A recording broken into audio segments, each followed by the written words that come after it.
네, 브리핑 듣고 왔습니다. 두 프로에게 마감 전략 좀 여쭤보도록 하죠. 오늘도 거래가 6조 3천억 원, 7조 7천억 원 한산한 모습 경계감으로 또 해석이 되고 있습니다. 해석 함께 들어보죠. 오늘 임순재 루크투자연구소 대표, 차영주 MTN 전문위원 함께합니다. 안녕하세요. 네, 시장이 낙폭을 키워가다가 3시 앞두고서 다시 낙폭을 좀 줄여가는 모습이 확인이 되고 있습니다. 시장이 주목하는 건 확실히 FOMC겠죠. 임 대표님께 먼저 질문을 드릴 텐데요. 이번에 점도표 어떻게 바뀔지, 또 파월의 발언까지도 유가 상승 최근에 어떻게 보고 있는지에 대한 이런 시각들을 해석해 봐야 될 텐데요. 이미 반영됐다라면서 메리츠증권에서도 크게 악재는 없을 거다라는 이야기를 하던데 이번에 크게 우려할 만한 시장의 시나리오와 좀 환호할 만한 시나리오 어떻게 좀 해석해 볼 수 있겠어요? 일단 뭐 기준금리를 올리겠다. 이거는 뭐 거의 동결하겠다. 올리는 게 아니라 동결하겠다라는 건 뭐 거의 시장 컨센서스가 아닌가라는 생각을 해보고 있습니다. 예. 뭐 패드워치 같은 경우도 뭐 9월달 금리 동결 확률이 뭐 99%다라고 얘기할 만큼 뭐 시장 전체적으로 일단은 동결한다라는 건 큰 의견이 없고요. 과연 이런 동결한 이후에 어떤 이제 코멘트와 그다음에 또 이제 같이 발표되는 이제 SEP, 그러니까 점도표가 어떤 형태로 나타날 것이냐가 시장에 좀 더 관심사항이 아닌가라는 좀 생각을 해보고 있습니다. 뭐 최근 CPI 같은 경우도 뭐 유가가 상승을 하기 때문에 뭐 점진적으로 상승할 가능성에 대한 부분은 뭐 분명히 열려 있는 그런 상황이다라고 보고 있는 그런 상황이고요. 여기다 이제 연준의 뭐 목표치인 2%까지는 아직도 좀 남아있는 그런 상황이다라고 보면 그런 부분에 대한 코멘트가 있을 것이다라고 좀 예상들을 하고 있습니다.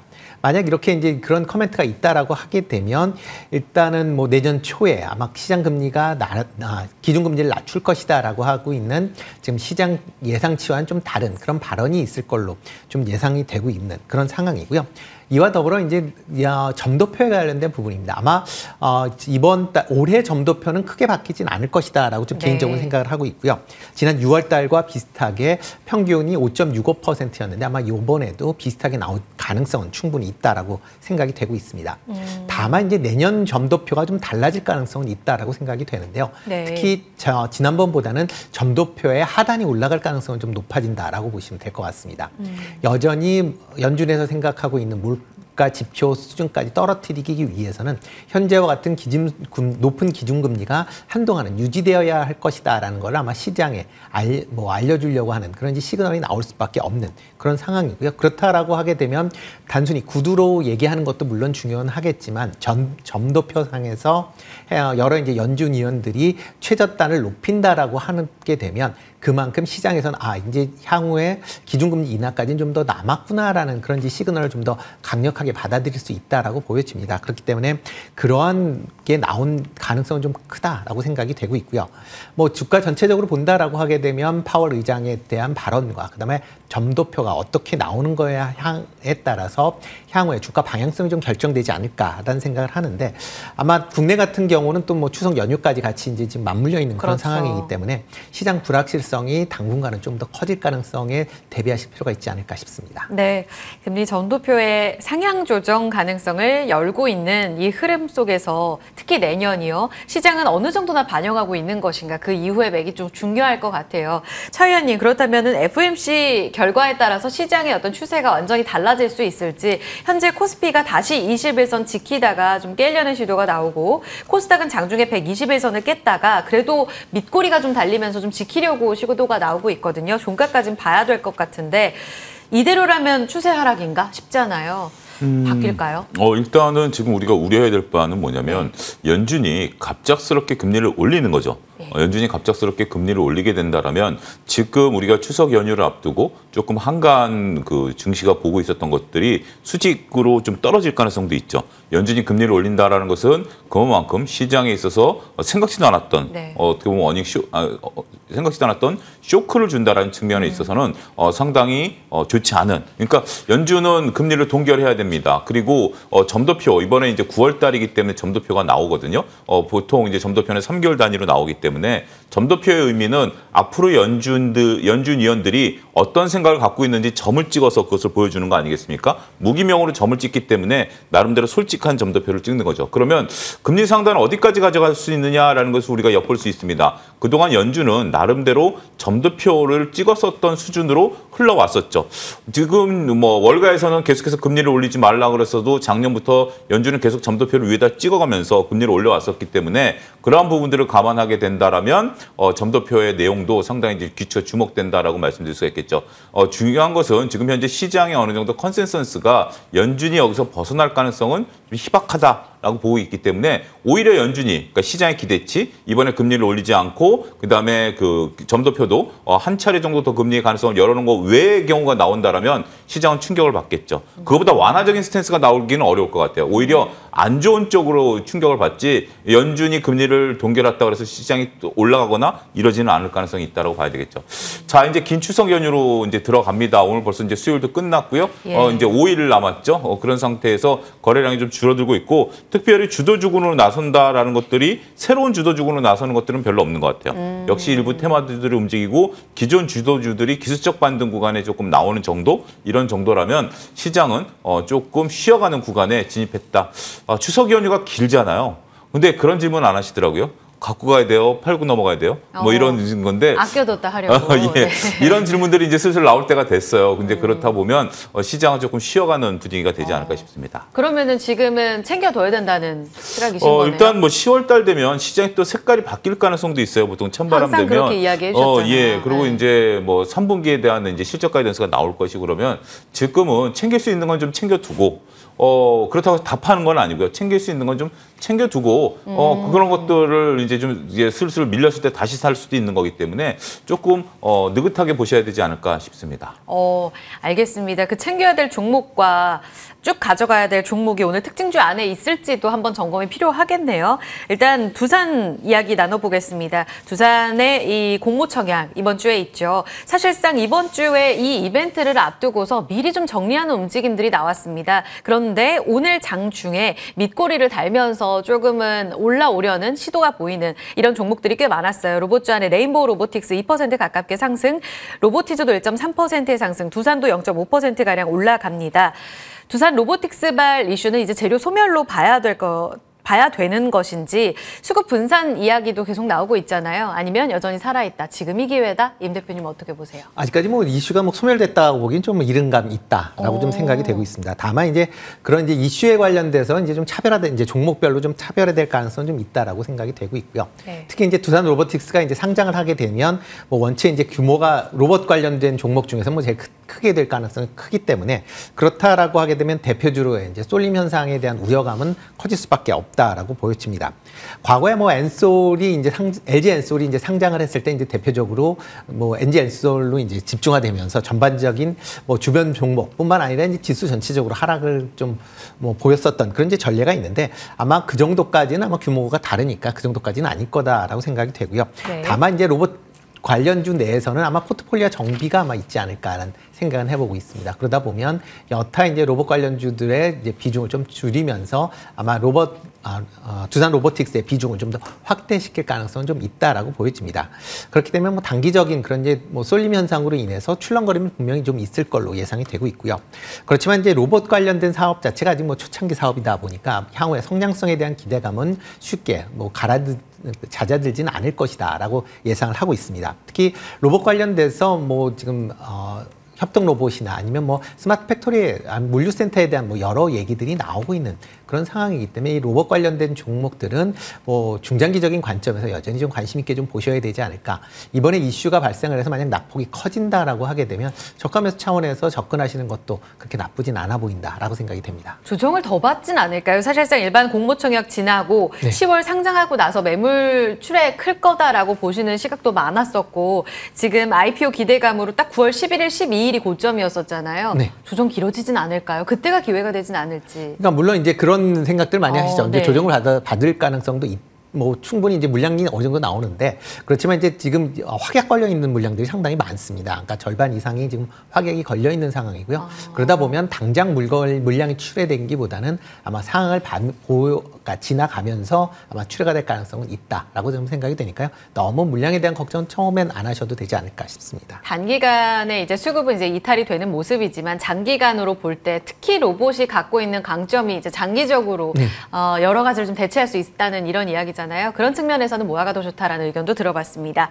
자, 오늘의 특징주 에코프로 이야기를 안 해볼 수 없죠. 지금 다시 한번 3시 구간에 낙폭을 줄입니다라는 말씀을 드릴 때 2차 전지가 다 상승폭을 다시 한번 키워가는 이런 모습이 확인됐습니다. 장중에 95만 2천 원 오전에 나왔고요. 에코프로 91만 원까지 12시 구간에 상승폭 반납했다가 현재 다시 95만 원 회복 시도가 나오고 있습니다. 에코프로 BM도 29만 원 회복, 동시에 LG 에너지 솔루션, 포스코 퓨처엠 같은 양극재단도 다 상승하는 모습, 셀사도 힘을 내네요. 어떻게 질문을 드려야 될지 모르겠어요. 지금 기술적으로 153만 원에서 87만 원까지 조정받고 다시 95만 원을 회복한 오늘 의미 있을까요, 차 의원님? 근데 이것이 우리가 단순하게 2차전지 소재들이라든지 셀이 다 같이 간다라고 말씀드리기가 상당히 조금 어려운 게 지금 현실 아니겠습니까? 네. 에코프로가 이제 한 6.5% 정도 올라가고 있고 에코프로 BM이 한 4% 정도 올라가고 있는데 다른 것들이 그렇게 따라오는 종목들이 없는 거죠. 포스코인터 같은 경우 한 2% 정도 따라 올라가는 거고 엊그제만 하더라도 다른 것들은 강보합일 때 두 종목만 빠졌었던 것 아니겠습니까? 그러니까 결국 2차 전지 내에서도 지금 현재 에코프로와 에코프로 BM 그리고 다른 것들이 다르게 움직인다라는 움직임들이 지난주 이번 주 좀 나오는 현상인 것 같아요. 오늘 같은 경우는 이들 두 종목만 올라가고 어제까지는 두 종목만 빠졌었거든요. 그런 것들을 보게 된다면 이 이유를 좀 우리가 고민해봐야 되지 않을까 싶습니다. 2차전지가 좋으면 다 좋아야 되고 나쁘면 다 나빠야 되는데 왜 그들만 이렇게 될까라는 부분들이 중요하지 않을까 싶습니다. 일단 에코프로에 대해서 지금 강하게 얘기하시는 분이 어제 다시 또 언론에 이제 등장을 했고 그분이 이제 뭐 여러 가지 이제 얘기들을 좀 했죠. 저는 그 이유도 무시할 수 없다라고 좀 말씀드릴 수가 있겠습니다. 그분이 단순하게 일반적인 언론에 나온 것뿐만이 아니라 오랜만에 또 유튜버에도 출연하셨더라고요. 그러니까 그 영향력을 우리가 무시할 수 없다라는 측면에서 보면 그러한 것들에 대한 어떤 반응 이런 부분들이지 않을까 싶어요. 왜냐하면 다른 것들이 안 움직이기 때문에 저도 그 이유를 모르겠어요. 왜 에코프로와 에코프로 BM만 움직이고 다른 것들은 안 움직이는지 그 이유를 저는 찾기 어렵습니다. 단지 제가 미루어 짐작하건대 그러한 이유로서 수급이 쏠리는 것이 아니겠는가라고밖에 저도 설명을 못 드린다는 게 상당히 좀 안타깝습니다. 어찌됐든 2차 전지는 그동안에 조금 조정을 좀 받았었고 기술적 반등 구간에 좀 들어가는 거죠. 오늘 일부 업종들이 낙폭과대 업종들 중에서 뭐 자동차라든지 2차 전지 이런 것들이 상대적으로 이제 강한 흐름들을 좀 보여주고 있다라는 측면에 있어서는 같이 오히려 현대차보다 지금 2차 전지가 다른 것들이 더 먼저 올라가잖아요. 네. 그런 것들을 보면 일단 기술적 반등 구간인데 특히 일부 종목엔 특별한 이슈가 있어서 올라가는 것이 아니겠나. 그렇게 봐야 되지 않을까 싶습니다. 에코프로는 기술적 반등, 2차 전지의 개별 플레이가 이어지고 있기 때문에 추세 전환까지는 조금 더 시그널 지켜보자. 단기간에 조정받았던 종목들 안에서는 아직 기회가 명확하게 보이진 않는다는 말씀이시죠? 네. 자, 그러면 루닛 보겠습니다. 오늘 에코프로가 상승함에도 불구하고 코스닥 지수가 이렇게 장중에 흔들린 건 의료 AI 쪽으로 매물 부담이 상당히 컸다고 해석할 수 있겠는데요. 루닛이 오늘 급락하는 모습 이어졌습니다. 유중도 앞두고 있고 앞서서 중입자 치료와도 연결고리가 있는지 진단을 하게 되면, 그러니까 치료를 하게 되면 진단에 대한 가능성? 이게 그렇게 중요한가에 대한 의구심인 건지 이쪽으로 좀 매물이 다 쏠려가는 모습이 이어지고 있더라고요. 오늘 하락은 어떻게 해석하셨어요, 대표님? 네, 뭐 치료를 하기 위해서는 진단이 더 중요하죠. 그런가요? 네, 진단을 해야 돼요. 예방으로 치료보다는 예방. 그러니까 일단 진단이 돼야지 그다음에 치료를 할 수 그렇죠. 있으니까 뭐 그런 관점에 보시면 될 것 같고요. 뭐 루닛 같은 경우는 뭐 지금 오늘 뭐 많이 하락했던 이유는 25일 날 다음 주 월요일이죠. 네. 유상증자 이제 기준일입니다. 뭐 그동안 이제 유상증자가 이제 8월달에 이제 발표한 이후에 주가는 이제 하락을 하지 않고 계속 탄력적인 상승세를 보였다라는 거고요. 일단 증자를 앞두고 나서 증자에 따른 이제 권리락이 이제 있을 걸로 예상이 되니까 그 전에 어느 정도 이제 매매 차익에 대해서 지금 물량이 나오는 거 아닌가라는 생각을 좀 해보고 있습니다. 일단 뭐 유상증자를 받게 된다라고 하게 되면 이제 주당 이제 0.15 주씩 이제 배정을 받으시고요. 지금 예정 공모 가격은 뭐 108,700원인데 뭐 지금하고 가격 차이가 좀 큰다라고 보시면 되니까 일단은 한번 팔고 그 다음에 한번 뭐 다시 재매수를 하겠다라는 그런 아마 투자자들의 생각이 오늘 좀 시장에서 좀 강하게 미치지 않을까라는 생각을 해보고 있습니다. 그러면 네. 네네. 증자를 받으시려면 내일까지 사시면 되고요. 네, 그렇기 때문에 뭐 그런 관점에서 오늘 선제적으로 좀 매물이 좀 많이 나오고 있는 거 아닌가 좀 생각을 좀 해보고 있습니다. 네, 대표님 그럼 개별적인 이슈라면 딥노이드, 뷰노 이쪽도 굳이 따라갔어야 하나라는 생각이 드는데 의료 AI 쪽으로는 CU박스 말고는 다 밀렸잖아요. 네. 같이 간 이유는 뭐 어디 있다고 보세요? 전반적으로 이제 뷰노가 이제 지금 이제 루닛 같은 경우 이제 대표적 성격이 가장 크다라고 보시면 될 것 같고요. 그게 네. 이제 크게 뭐 특별한 이슈는 이 때문에 움직인 건 아니다라고 보여지니까 같이 이제 투자 심리가 좀 위축이 되면서 매물이 나왔다고 보시는 게 좀 더 맞지 않을까라는 생각을 해보고 있습니다. 아마 이제 관련돼서 아마 단기적으로는 조금 출렁거림이 좀 있을 가능성은 좀 있다라고 보여집니다. 일단 증자에 따른 이제 불확실성에 대한 뭐 부분이 아마 주가 변동성을 좀 더 확대시킬 가능성은 좀 있다라고 보여지고요. 다만 이제 증자 자체가 계열사의 이제 유상증자, 그다음에 연구개발비 관련 쪽으로 이제 투자가 될 예정이기 네. 때문에 그렇다라고 하게 되면 뭐 루닛 입장에서 보면 뭐 향후의 성장성에 대한 부분은 뭐 그렇게 의심할 필요는 없지 않을까라는 생각은 좀 해보고 있습니다. 그렇기 때문에 뭐 지금 투자 심리가 전체적으로 좀 위축이 되면서 오늘 좀 조정을 받고 있는데 조금 이제 기간 조정이 있다라고 있고 난 이후서부터는 다시 좀 매수세 관점에서 아마 접근을 하셔도 되지 않을까라는 생각을 해보고 있습니다. 장기 관점에서 좋기는 한데 단계적으로 좀 조정이 길어질 가능성을 감안해 봤을 때 이 부분에 대한 고민이 좀 필요하다. 페노션까지 들어볼까요? 차 의원님. 페노션이 오늘 강세 움직임을 보여준 부분 앞서 브리핑에서 꼼꼼히 봤는데 중국의 지표 개선 좀 더 확인할 길이 많이 남아있잖아요. 오늘 120에서 회복했습니다. 이대로 추세 상승 타고 갈까요? 일단 트레이딩 구간은 좀 진입한 것 같아요. 그러니까 이제 우리가 전반적으로 물류량이 좀 늘어나고 벌크라는 것들이 늘어나는 부분들인데 우리가 여러분들 벌크와 컨테이너로 구분하실 필요가 있는 것들이 뭐냐면 네. 당장 지금 중국이 살아난다 그래서 이 벌크가 이제 늘어난다라는 개념으로 보기는 어려워요.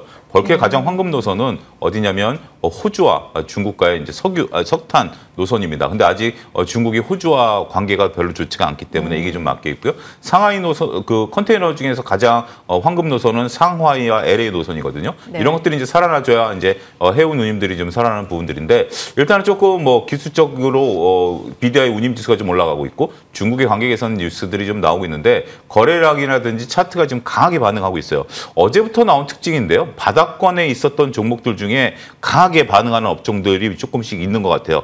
그래서 상대적으로 지금 우리가 그 큰 주식들을 보고 있고 그다음에 주도주들을 보고 있는 가운데 있어서 낙폭과대 종목들의 강한 시세 이런 것도 하나의 좀 지금 시장에서 특징이다라고 좀 말씀드릴 수가 있겠죠. 따라서 지금 현재 뭐 이런 페노션 같은 경우 우리가 이유를 굳이 따지기보다는 네. 트레이딩 관점에 있어서 차트가 강하게 솟았고 지금 이제 밀리려면 벌써부터 밀려줘야 되거든요. 오늘. 근데 힘이 뒷심도 붙었다라고 본다라면 이번 주 내내 트레이딩 관점의 접근은 유효할 수 있다. 이렇게 좀 말씀드릴 수가 있겠습니다. 알겠습니다. 마지막 종목 하나만 더 보겠습니다. 임 대표님, 알테오젠 10거래일 만에 꺾입니다. 파이프라인 재평가 기대감에 9거래일 랠리를 보였거든요. 오늘은 챙기는 게 맞을까요? 그렇죠. 일단은 좀 단기적으로 올랐기 때문에 오늘 뭐 단기 급등에 따라서 아마 차익 매물이 나온다라고 보시는 게 좀 더 맞을 걸로 보여집니다. 뭐 최근 이제 그 피아 주사형 이제 SC 제형에 대한 이제 시장 기대감이 커지면서 네. 지금 뭐 전반적으로 단기적으로 뭐 급등을 한 그런 상황이죠. 뭐 거의 뭐 단기적으로 보면 주가 수준으로 보면 2배 가까이 올랐다라고 보시면 될 것 같고요. 특히 이제 이런 이제 피아 주사 제형에 관련돼서는 향후에 이제 시장 성장성에 대한 기대감은 뭐 여전히 뭐 커져 있는 그런 상황이고 지금 단기적으로 보면 MSD, 그러니까 머크에서 지금 관련된 뭐 지금 비독점적인 계약을 이제 하고 있는데 이게 독점적인 계약으로 변화할 것이다라는 기대감이 지금 주가에 반영이 됐다라고 보시면 될 것 같습니다. 뭐 장기적으로 본다라고 하게 되면 이렇게 이제 피아 주사 제형에 관련된 부분은 아마 좀 더 다른 이제 의약품으로 확대될 가능성은 충분히 있다라고 생각이 되고요. 그런 관점에서 보면 뭐 긍정적으로 볼 수도 있다. 그러니까 이번에 과연 이제 머크와 어떤 식의 계약 관계가 이루어지느냐에 따라서 향후에 이런 성장성에 대한 기대감이 다시 반영될 가능성은 충분히 있다라고 보여지고요. 다만 지금 얘기만 나온 거고 그거에 대한 부분이 아직 확정돼 있지는 않기 때문에 그런 부분은 단기적으로는 조금 조심하셔야 될 필요가 있지 않을까라는 생각은 해보고 있습니다. 그래서 오늘도 일부 챙기려는 움직임으로 해석해 볼 수 있습니다. 자, 관심주 듣고 마무리하겠습니다. 임 대표님이 갖고 와주셨어요. 네, 오늘 이제 자동차 관련된 종목 중에서 그 두월 조금 관심 있게 보시면 어떨까 싶습니다. 자동차 쪽 좋더라고요. 네, 두월 같은 경우는 이제 대표적 자동차 내장형 이제 네. 관련된 제작 업체다라고 보시면 되는데요. 대표적으로 이제 에어백에 대한 이제 쿠션을 공급하고 있다라고 보시면 될 것 같습니다. 뭐 생산 시설이 국내뿐만 아니라 북미, 중국, 유럽, 그러니까 현대차가 진출에 되어 있는 대부분 지역의 그 공장을 갖고 있다라고 보시면 될 것 같고요. 뭐 전방 산업인 현대차나 기아의 이제 판매가 호전이 되면서 관련된 매출 성장세가 꾸준히 이어지고 있다라고 보시면 될 것 같습니다. 2분기에도 실적이 상당히 호전됐는데 아마 3분기 실적도 상당 부분 개선되는 효과가 있을 걸로 예상이 되고 있고요. 네. 하반기에도 뭐 현대차의 판매량 자체가 쉽게 뭐 잦아들지는 않고 계속 꾸준할 것으로 예상이 되고 있기 때문에 실적이 계속 증가할 걸로 예상이 되고 있습니다. 특히 이제 인도 시장의 차량 판매가 좀 많이 증가를 하고 있는데 인도 시장에서 에어백에 대한 규정이 강화가 되면서 아마 관련된 매출이 아마 좀 더 증가할 가능성은 있으니까 그런 점도 같이 주목해서 보시면 좋을 것 같고요. 기관이 지금 9거래일 연속 지금 순매수를 하고 있는 그런 상황입니다. 외국인 같은 경우도 9월 17일 이후에 16만 주 정도 매수하고 있다는 것도 관심 있게 보시면 좋을 것 같고요.